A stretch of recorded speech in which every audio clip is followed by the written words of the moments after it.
In 1969, NASA spent about 90% of the Apollo rocket's total fuel just getting the spacecraft 60 miles off the ground. 90%. To travel 240,000 miles to the moon, the first 60 miles burned nearly everything. But once the rocket cleared Earth's gravity and hit escape velocity, the engine practically idled the rest of the way. The moon doesn't pull you back down. Only Earth does. There's a financial equivalent of escape velocity, and almost nobody talks about it correctly. The number isn't $1 million. It isn't $500,000. The real threshold, the one where compound interest shifts from a concept you believe in to a force you can actually feel, is $300,000. And here's the part that's going to bother you. Most people who reach $300,000 don't end up at $2 million. Not because the math stops working, because they don't understand what $300,000 actually is. They treat it like a milestone. It's actually a launch pad. And there's a specific thing people do at this exact moment that destroys the rest of the journey before it even starts. My name is Joe, and I spend probably too much time reading Federal Reserve data, retirement studies, and academic papers on behavioral finance. If you've saved real money, $100,000, $200,000, maybe you're approaching $300,000, but the finish line keeps moving and the math never seems to work as fast as promised, subscribe and like this video. By the end of this, you'll understand exactly what $300,000 does mathematically that no other number below it does, why the human brain is wired to sabotage itself at precisely this moment, and what the people who actually reach $2 million do differently starting from the same place you're in right now.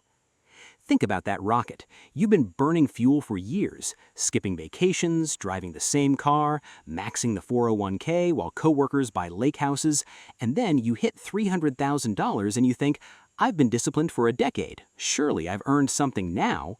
That thought is the gravity well. That's exactly what pulls people back before they hit escape velocity. Here's the math that changes everything. At a 7% annual return, the conservative inflation-adjusted historical average for the S&P 500 going back to 1926, a $300,000 portfolio generates $21,000 in growth with you contributing a single additional dollar. $21,000, sitting there, working. If you're contributing $1,000 a month on top of that, you're adding $12,000 a year, but the market is already putting in $21,000. For the first time in your entire investment life, your money is outworking you. The rocket cleared the atmosphere. The engine can idle. Now here's where most people make the critical error. They feel the success of $300,000 and they do the wrong math. They look at how long it took to go from $0 to $300,000, usually 10 to 15 years of grinding, and assume the path to $600,000 will take just as long.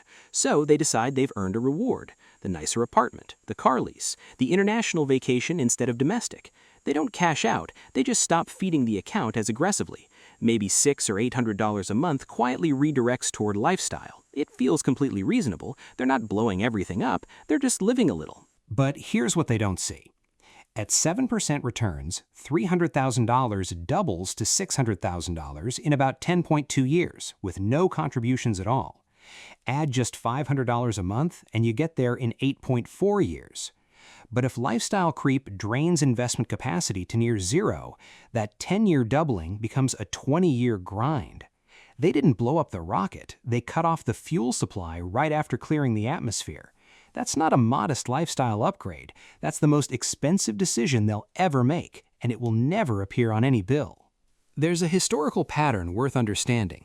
In the early 1970s, Americans who'd spent decades building savings arrived at what felt like financial security. Then the oil crisis hit and inflation ran at double digits. Many stopped being vigilant. They'd fought through the hard part. Surely the system would carry them the rest of the way. It didn't. The people who actually thrived kept treating their position as a work in progress, not a destination achieved. The moment you stop treating accumulation as a discipline and start treating it as a status you've earned, the math starts running against you. Let me show you two people. Same starting point, same income. Marcus and Diana, both 40 years old, both earning $95,000 a year. Both hit $300,000 in retirement savings in the same year. Marcus decides he's earned something. He upgrades his apartment by $700 a month, starts a car lease at $450, and drops his 401k contribution from 15% down to the company match minimum of 6%. He still feels responsible. He's still contributing. He's 40. He has time. His net monthly investment drops from roughly $1,200 to about $475. Feels like a small shift. It isn't. Diana does something different. When she hits $300,000, she feels momentum, not relief. She knows that if she keeps feeding the account for 8 to 10 more years, it starts feeding itself. She keeps her lifestyle flat. When her next raise comes, she routes 75% of the after-tax increase directly into her investment account. Her monthly contribution climbs to $1,550. By age 55, Marcus has around $890,000. Diana has $2.1 million. Same employer, same income over 15 years, same starting balance. The gap is not about what they earned. It's entirely about what each chose to believe at $300,000.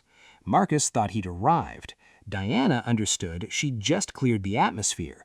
One decision compounded across 15 years. Here's the psychological trap that makes this so persistent. Our brains are wired for linear thinking. If I can pick 3 berries per minute, then in 10 minutes I'll have 30 berries. Clean, logical, correct, for berries.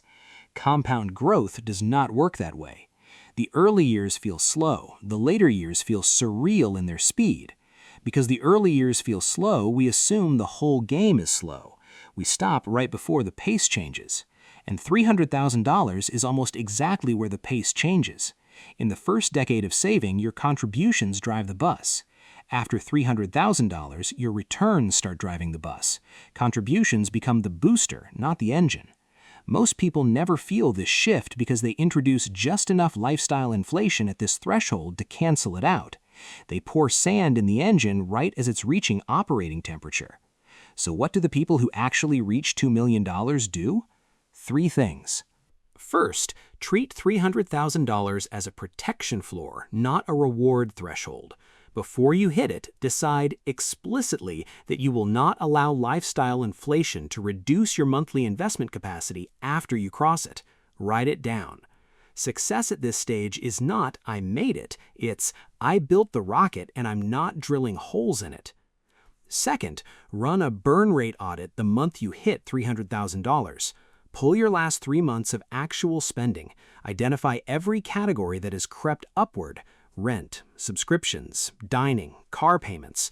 The goal is not austerity. The goal is to confirm you're investing at least as aggressively as you were at $200,000. If lifestyle creep has already started, correct it before the habit sets permanently. Third, apply the next raise rule.